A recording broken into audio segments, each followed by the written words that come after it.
Hello guys! Ito na nga, second day na nga ng aking tour dito sa Coron. Yung aking yung first day ay nag-enjoy talaga ako.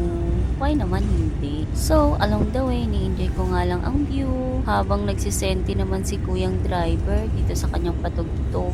Pero ayos lang, nakakakalma naman. Patugtugan ka pa naman ng "Ikaw pa rin ang nais ko, papatawad ba ako?" Mula sa Coron, papunta sa Busuanga kung nasaan yung safari, kung saan kami pupunta ngayon. Kailangan ng 1.5 hour or 2 hours ng travel bago ka makapunta. Habang si Kuya pinatugtog yung "It's in raining in Manila, hindi ka ba nilalamig?"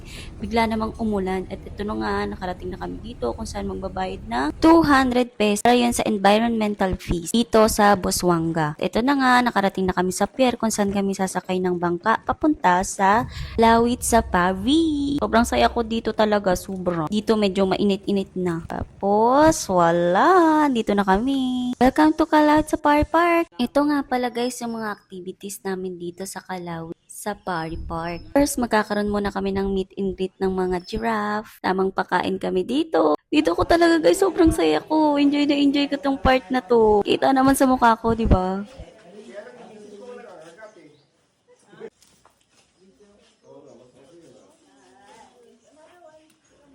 Yee! Tapos ito, makikipag-hi-hello naman kami sa mga zebra. Grabe, no? Parang may hagdan pala yun yung kanilang mga balat. Tapos, hi ka naman dito sa pinsan ko. May pagkamahiyaan nga lang to, ha. Sige na, bye-bye. Tapos, mag-hi ka naman dito kay Crocodino, Bambardino.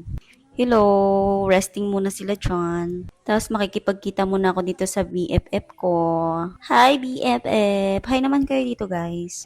After pala nito, guys, may swimming activities na kami. Pero bago yun, ay pakwisbi yung aming pinakamabait na tour guide. Female. Female. This is male. Hintayin natin dyan. Excuse me.